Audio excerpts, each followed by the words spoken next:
తిరుమల శ్రీ వెంకటేశ్వర స్వామి వారి లడ్డూ అంశంపై ఏర్పడిన వివాదం కోట్లాది భక్తుల మనోభావాలను కలిచివేసిందని జనసేన పార్టీ నేతలన్నారు. ఈ విషయంపై ఉప ముఖ్యమంత్రి పవన్ కళ్యాణ్ చేపట్టిన ప్రాయశ్చిత్త దీక్షను తప్పుపట్టడాన్ని తీవ్రంగా ఖండిస్తున్నామని తెలిపారు.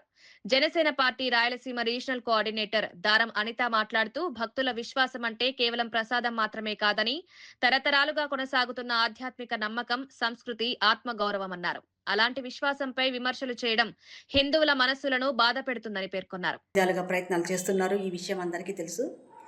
ఇలాంటి సందర్భంలో రీసెంట్గా ఈ యొక్క విషయాన్ని సిట్టుకు అందజేయడంతో సిట్టు కూడా 11 పేజీల నివేదిక ఇస్తూ రసాయనాలతో కూడిన కృత్రిమమైన నెయ్యిని తయారు చేసి దాని ద్వారా లడ్డూలు తయారు చేసని చెప్పింది. సో దీన్ని యావత్ ప్రపంచము, యావత్ రాష్ట్రము, యావత్ హిందూ సనాతన ధర్మంలో ఉన్నటువంటి ప్రతి ఒక్కరూ కూడా గళమెత్తి అన్యాయం జరిగిందే, ఇలాంటి పవిత్రమైన లడ్డూను అపవిత్రం చేశారని మనోభావాలు దెబ్బతిని బాధపడుతుంటే, నిన్న ఒక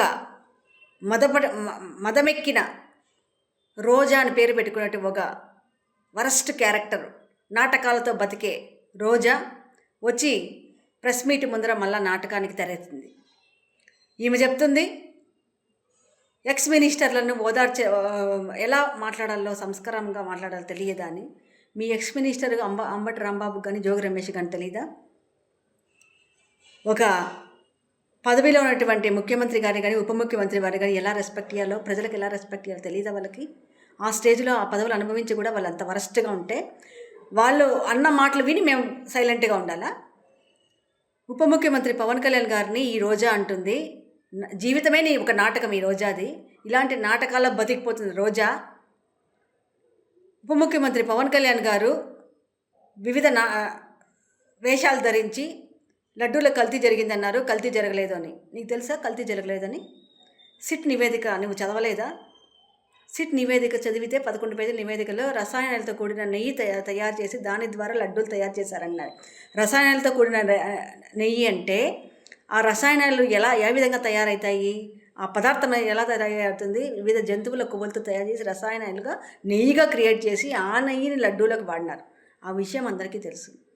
నువ్వు పవన్ కళ్యాణ్ గారిని దేవుడికి క్షమించమని రాష్ట్ర ప్రజలందరి తరఫున ఆయన ఎంతో భక్తిభావంతో వెంకటేశ్వర స్వామి దీక్ష చేస్తే వేషాలు అంటావా నువ్వు? నీ నోరు ఉంటుందో నువ్వు నాశనం అయిపోతావు, అర్థం కాదు.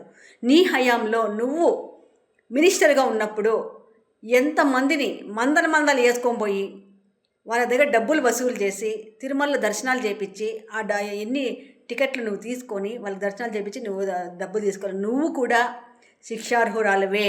నిన్న నువ్వే డైరెక్ట్గా చెప్తున్నావు. జోగి రమేష్ గారిని ఓదార్చకపోయినప్పుడు పైకి బింకంగా కనిపిస్తున్న ప్రతి ఒక్కరిలో భయం ఉంది, అయ్యో దేవుడు ఏం చేస్తాడేమో భయం ఉంది అని నువ్వే అన్నావు.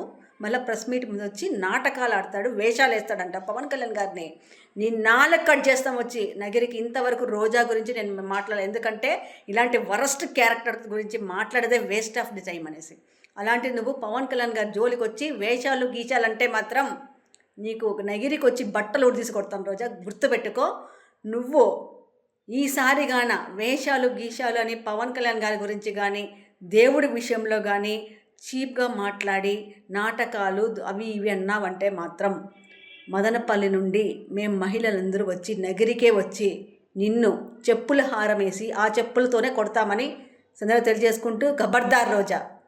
Thank you.